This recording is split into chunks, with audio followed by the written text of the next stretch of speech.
You know what nobody talks about? How many men are walking around every single day carrying a weight so heavy that it feels like they can't breathe? They smile, they joke, they go to work, they provide, they protect, they show up for everyone else, and inside they are falling apart, and yet they don't say a word. Not to their friends, not to their family, not even to themselves, because they've been told their entire lives, be strong. Don't cry. Don't complain. Real men handle it. So they handle it until they can't anymore. I need you to hear me right now. There is nothing weak about admitting you're struggling. There is nothing soft about saying, I need help. That takes more courage than pretending you're fine while dying inside. But the reason so many men suffer in silence is because the world has conditioned you to believe your value comes from what you produce, how much you provide, how tough you are. You've been taught that emotions are dangerous, that vulnerability is failure, and that asking for help makes you less of a man. That's a lie. I've met thousands of men, leaders, fathers, sons, entrepreneurs, soldiers, athletes, and do you know what they all have in common? At some point, they've been broken. And yet, most of them never told anyone because they thought no one would understand. They thought no one would listen. And so they bury it deeper and deeper until the silence becomes normal. But silence doesn't heal you, it destroys you.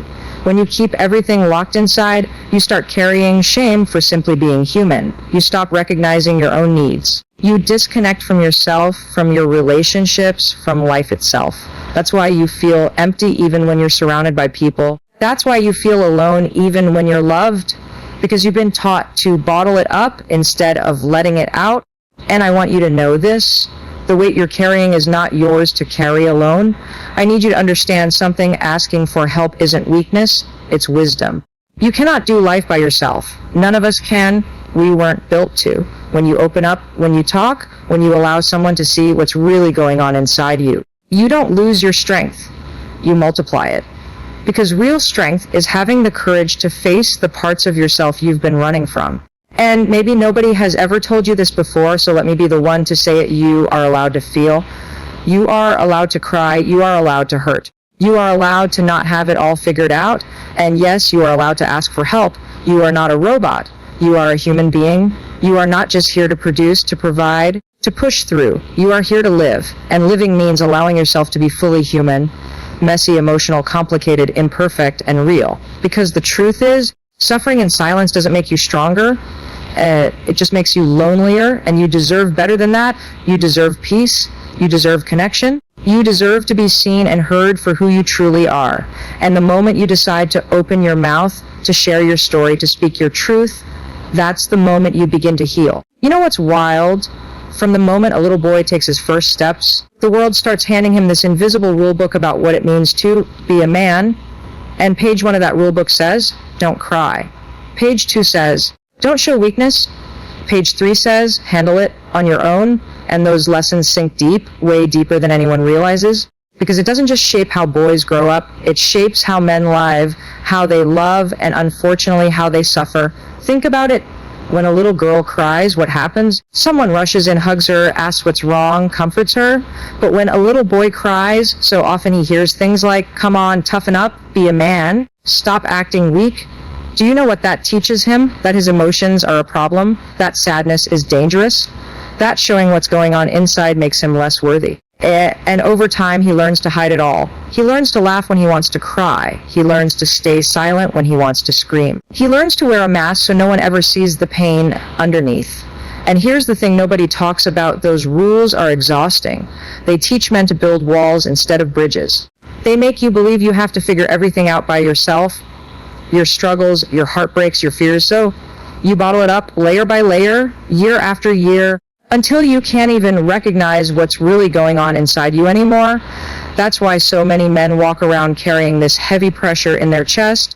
But when you ask them how they're doing, they say, I'm fine. They're not fine. They've just been trained to believe they have to be. And I get it. The world applauds toughness. It celebrates the guy who grinds, provides, and protects without ever breaking down. But here's the truth no one says out loud. Being tough doesn't mean you have to be silent. Strength isn't about pretending you don't feel pain, it's about facing it. Yet most men don't even give themselves that chance because they're terrified of what it means if they admit they're struggling. They've been told their entire worth comes from their ability to handle it all, their job, their bills, their relationships, their responsibilities, without showing cracks. But let me ask you this, how long can someone carry the weight of the entire world without collapsing? How long can you suppress what's real before it eats you alive from the inside out? And here's the heartbreaking part. So many men believe they're the only ones feeling this way. They think they're alone in their struggle because nobody else talks about it either. So now you have millions of men walking around, each suffering in silence, each thinking they're the only one. That's not strength. That's a system that's failed them. This is why so many men feel disconnected, not just from other people, but from themselves. When you're taught to ignore your feelings, you lose touch with your own humanity. You stop trusting your instincts. You stop noticing your needs. You get so used to playing the role of the strong one that you forget who you are underneath. And the tragedy is, the more you hide your emotions, the heavier they get. You think you're protecting yourself, but what you're actually doing is burying yourself alive under expectations you were never meant to carry alone. The truth. The rules you were handed aren't serving you, they're trapping you. Because emotions aren't weakness, they're signals. They're information.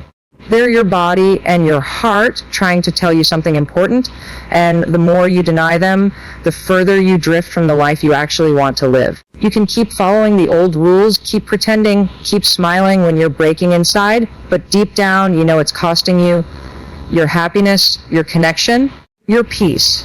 This is the unspoken reason why men suffer in silence. Not because they want it, but because they've been programmed to believe that's the only option they have. Silence. It feels safe at first, doesn't it? You think, if I just keep it all inside, if I don't bother anyone with what I'm going through, I'll be fine. But here's the truth nobody talks about. Silence doesn't heal you, it hides you. It doesn't make the pain go away, it buries it deep where it festers, grows, and eventually consumes you from the inside out. Here's what happens when you choose silence. Every problem you're facing, every heartbreak, every stress, every disappointment doesn't disappear just because you don't talk about it. It sits there, it builds, it compounds, and one day you wake up and realize you're carrying so much weight inside your chest that you can't breathe. You're snapping at people you love. You're exhausted. Even when you've slept 8 hours, you're numb. Even when life around you looks okay, that's not living, that's surviving. I've seen it over and over again. Men think they're protecting themselves by staying quiet. They believe that if they admit they're hurting, if they open up about their struggles, people will see them differently. Maybe they'll think less of them. Maybe they'll call them weak. Maybe they'll be judged. And so they swallow the words, push down the feelings, and pretend to be fine. But silence always comes with a price. Your mental health, your relationships, your sense of self. And here's the dangerous part. Silence teaches your mind to normalize suffering. You get so used to bottling everything up that you start believing this is just how life is supposed to feel. You convince yourself it's not worth sharing because nobody would understand anyway. But that's a lie. There are people who love you, people who care, people who would show up for you if you let them.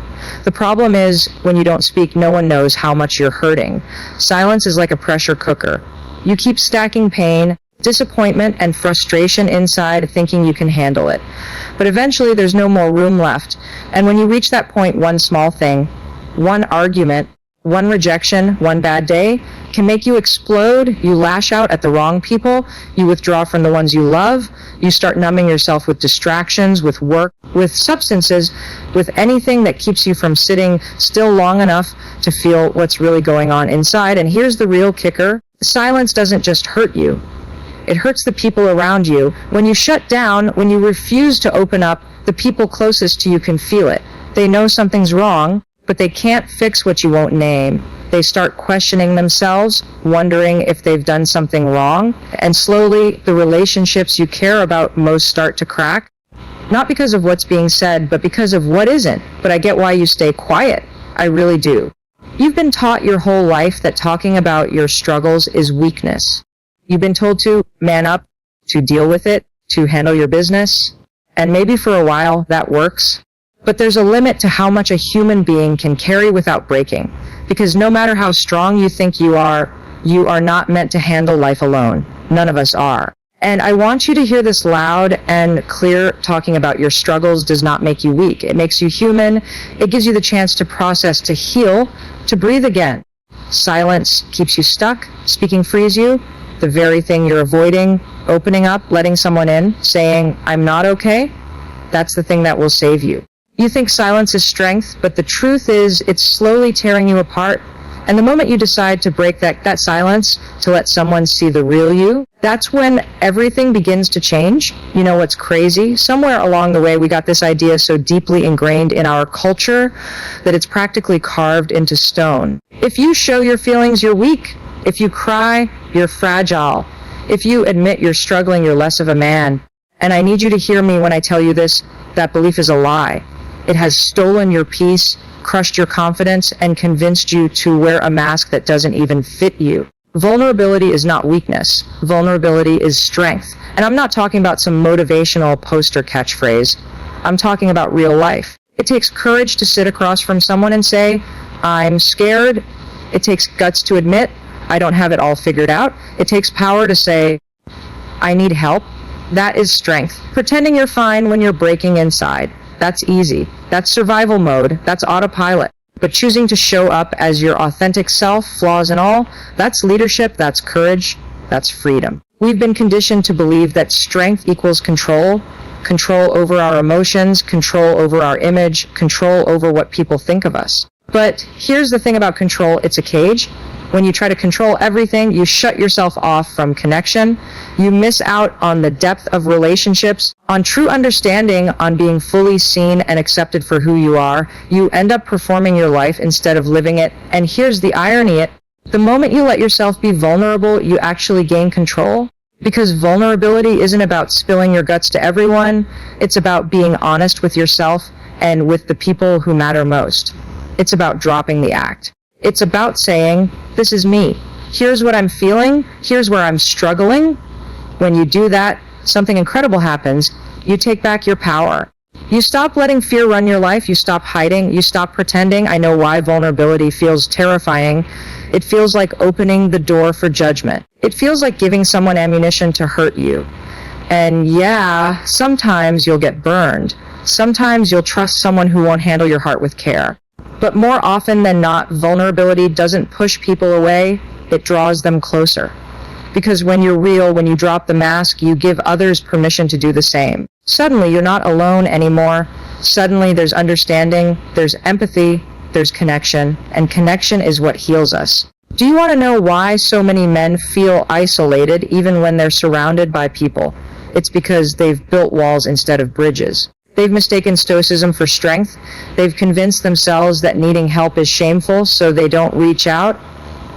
And then they wonder why they feel misunderstood. Unsupported, unseen, vulnerability tears those walls down. It replaces silence with conversation. It replaces loneliness with connection. Here's the thing nobody tells you. Your emotions aren't your enemy. They're not a sign that something's wrong with you. They're signals. They're clues. When you feel anxious, sad, overwhelmed, or even broken, it's your body and your heart saying, pay attention. Something matters here. Vulnerability is how you honor those signals instead of burying them. And I need you to sit with this for a second. There is strength in saying, I can't do this alone. There is power in sharing your struggles before they consume you. There is freedom in letting yourself be fully seen, not the curated version of you, not the masked version, not the everything's fine version, but the real, raw, imperfect, human you. That's where your healing starts. The truth is, being vulnerable doesn't make you weaker. It makes you braver. It means you're done pretending. It means you're ready to stop carrying the weight of the world on your own shoulders. It means you're choosing authenticity over approval, connection over performance, and growth over fear. That's what real strength looks like. You've been told your entire life to handle it, to deal with it, to figure it out. And maybe you believe that. Maybe you've spent years trying to solve everything on your own, every setback, every heartbreak, every late night spiral when your thoughts wouldn't stop racing. And because you were taught that needing help is weakness, you built walls instead of bridges. You've been carrying the weight of the world on your shoulders, convinced that if you just push a little harder, grind a little longer, stay silent a little more, you'll make it through. But here's the truth nobody wants to say out loud. You can't do life alone. I need you to hear this. No matter how strong you are, no matter how resilient, no matter how independent, you are not wired to carry it all by yourself. Humans are designed for connection. Our survival depends on it. But men especially have been conditioned to believe that support is optional, that asking for help makes you less of a man. And it's killing you. When you cut yourself off from support, you don't just shut out other people, you shut out relief, perspective, and healing. You trap yourself in your own head, recycling the same fears, doubts, and worries until they grow so loud you can't hear anything else. And the worst part, you start believing the lie your brain whispers at 2 a.m. day. Nobody cares. That's not true. But silence convinces you it is. Support isn't weakness. It's oxygen. It's the difference between drowning and breathing. It's the friend who calls you out when you're spiraling. It's the brother who reminds you that you're not broken, you're just human. It's the partner who says, I see you, even when you can't see yourself. Without support, you get stuck in survival mode. You keep running, but you're never moving forward. You keep fighting, but you're exhausted and alone. And listen, I know why you hesitate to reach out. You're terrified of being judged. You don't want to burden anyone. You're worried they won't understand. You think, I should be able to handle this. But think about that for a second. If the people who love you most can't handle hearing what's really going on, then who are they really to you? The right people won't run when you open up. They'll lean in, they'll listen. They'll remind you that you're not the only one carrying scars, doubts, or fears. I've talked to countless men who believed they had to man up and figure it out alone. You know what happened? They burned out. Their relationships fell apart. They started coping in unhealthy ways, working nonstop, numbing themselves with distractions, shutting down emotionally. Because when you don't let yourself lean on anyone, eventually you collapse under the weight of it all. But here's what happens when you finally let someone in. Everything starts to shift. You stop feeling so trapped in your own head. You gain perspective. You realize you're not alone, not even close. You begin to see solutions where you used to only see dead ends. You start healing. And that's not because someone else swoops in and fixes you. It's because connection gives you strength. It reminds you that you're part of something bigger than your struggles. You are allowed to need people. You are allowed to say, I can't do this on my own. That doesn't make you weak. It makes you human. Because here's the thing. The strongest people you know, the leaders, the high performers, the ones you admire, they're not doing it alone either. They have mentors, friends, therapists, communities, people who have their backs when life gets heavy. Isolation makes your pain louder. Connection makes it lighter. And if you've been suffering in silence, telling yourself no one would understand, I promise you, you're wrong. There are people waiting right now to remind you that you're not broken, that you're not alone, that you are stronger than you think, but they can't help if you keep hiding behind, I'm fine. The truth is, you were never meant to figure it all out by yourself. You need people, you need support, you need connection, and there is zero shame in that. You've been carrying so much for so long that you've convinced yourself silence is safer. You've convinced yourself that keeping it all locked inside somehow protects you from judgment, from rejection, from shame. But here's what silence really does. It traps you. It traps you inside your own head where your fears, your doubts, and your pain echo louder and louder until they're deafening. And the more you keep it in, the heavier it gets. You start waking up tired, even if you slept 8 hours. You start feeling disconnected, even when you're surrounded by people. You start believing this lie that nobody would understand, that nobody would care, that you're on your own. But you're not on your own. You never were. And here's the truth nobody told you. Healing starts the moment you break the silence. The moment you open your mouth and let someone in, the moment you share what's been suffocating you, you take back your power. Because silence feeds shame. And shame isolates you. It tells you you're the only one struggling, the only one falling apart, the only one who doesn't have it all figured out. But the second you speak, the second you say, I'm not okay, shame loses its grip on you. I get it. Opening up feels terrifying. It feels like ripping off armor you've worn your entire life. You've built walls because you thought they would protect you, but all they've really done is keep you locked away. And I know what you're thinking. What if they judge me? What if they think I'm weak? What if they don't get it? But what if, and really think about this, what if they don't judge you? What if they actually lean in? What if they've been waiting for you to let them see the real you? What if they've been carrying their own silence too, hoping someone else would go first. When you speak your truth, you give others permission to do the same. That's the power of breaking the silence. It doesn't just change you, it changes the people around you. It deepens your relationship.